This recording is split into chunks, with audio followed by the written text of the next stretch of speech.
Hello everyone, welcome back for another book review. So today we are talking about this book, The Art of Divination by Scott Cunningham. So I don't know if this one has been re-released. It was a used copy, hence the cover and stuff it's looking a little beat up. I bought this eons ago, used off Amazon when I was on a quest of buying every book he'd ever published. And so yeah, it was really cheap. I think I only paid like $2 or $3 for it at the time. But yeah, so I don't know if they've re-released this one, but even trying to look it up on Amazon with the exact title and his name, it was really far down on the list, so it's not a popular one from him. And this was likely one of the last books he had done. It was published in '93, so given the stuff we know, I think that has something to contribute to this book. So this did not feel as well researched as most Cunningham books are, and not as well written, but I think that has to do with the fact, if you don't know, I'm fairly confident, Scott Cunningham passed from complications with cancer, and so because of that, if you're feeling like crap all the time, because cancer's rude, and treatment for it is also rude, like you just feel awful all the time. And so if you're feeling like that and you're trying to write a book and you're trying to research and do these things, I would imagine it's kind of rough. So keep that in mind. I think that might be why this book isn't super great, but that's my theory. Again, going off of the publication year, which in the front, it was probably written early 90s and published at this point, but the copyright is 93 and it doesn't show that he passed.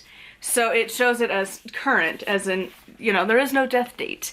It just says the year he was born, which was 56, and then a line as in he's still living, which obviously we know that was the year he passed. And pretty early in that year, it was in March. So all of that said, that's why I feel like this book isn't where it normally is for a Cunningham book. So what I mean by that is it is very surface level information, where typically when you think of a Cunningham book, you think of his Encyclopedia of Herbs, his Encyclopedia of Crystals, these books that people go back to time and time again, people are constantly still using as main references all these years later. Those books are very well researched. And it's not to say this one isn't well researched, it just feels like that's all this book is. If you remember, we talked about this several books ago for me, but a while ago, we talked about his book, The Magical Household, that he wrote with David Harrington. And in that book, we mostly had random little snippets of folklore and different little things that you can do that didn't really read well. It just kind of felt kind of randomly placed, and that's exactly how this book goes too. The information's kind of interesting, but for a book on divination, I thought it would have a lot more exercises to do, and just, I don't know if maybe the style of writing has changed over the years and now I'm kind of anticipating more of like a modern use. But it was really just a bunch of history and like random. The most of the book was random. That's not like you think divination. You don't think of smoke scrying per se, or water, or using paper slips and writing yes or no and then putting it in a bowl of water and seeing which one floats or sinks. Most of us, you think of divination, you're thinking runes, you're thinking tarot, oracle, maybe the pendulum, kind of the big name things, and these were at the end and were just kind of very briefly touched on, which granted, this isn't a book on like the tarot. There's plenty of books out there that are huge just covering that topic, but again, it's just such a brief discussion on it. And again, the majority of this book was just kind of weird. So we'll just flip to chapter 8, which is water. And here's just like one random paragraph. A method related to water gazing involves wine. Pour wine into a clear glass, place a candle behind it, and light it. Sitting in front of the glass, ask your question, if any, gaze into the illuminated water and search for symbols to appear.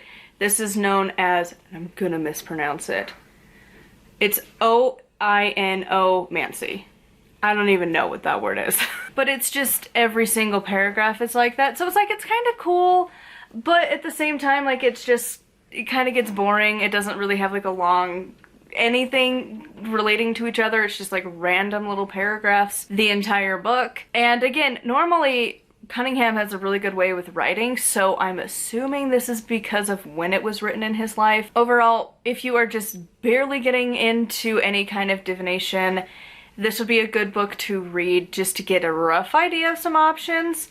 for witches who are wanting to kind of spice it up, try some different things, such as pour a glass of wine and light a candle behind it, you know? There's options. It's different. Some people might like that if you're wanting to, again, like spice it up, try some different things, or if you're just wanting a very broad, quick view of some different divination options for you. This book covers that, but by no means is this the end-all. One thing I really did like about this is that at the very end, for his bibliography and his references, he does point out that this isn't a recommended readings list. He didn't agree with a lot of the books, but he wanted to include the ones that he had used for his research. So that was kind of interesting. And one other thing that I did like is that when he was talking about the tarot, he talked about how a lot of people may not enjoy the Rider-Waite deck because it is a little Christian-based and kind of some undertones that a lot of people don't really love. Overall, I'd give this like a 3 out of 5 star. It's, again, it's surprising. Normally, I love Cunningham's work. And again, I'm just assuming that based on timeline of events that have happened, maybe that's why this book wasn't super great. Because again, if you're going through treatments and you are literally dying of cancer, like that really messes you up.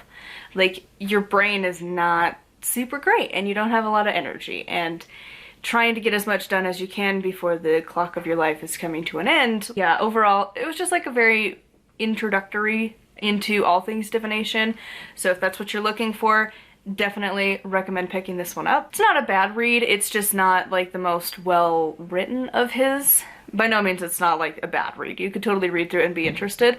It's just not his usual standard that you would think of for a Cunningham book. So anyways, that is going to be it for this video. I would love to hear your thoughts in the comments down below. Do make sure to like, comment, and subscribe. I post every single day. I do have a Patreon, patreon.com/nightwillowcrafts if you want to support me over there. And until next time, thank you so much for watching, and blessed be.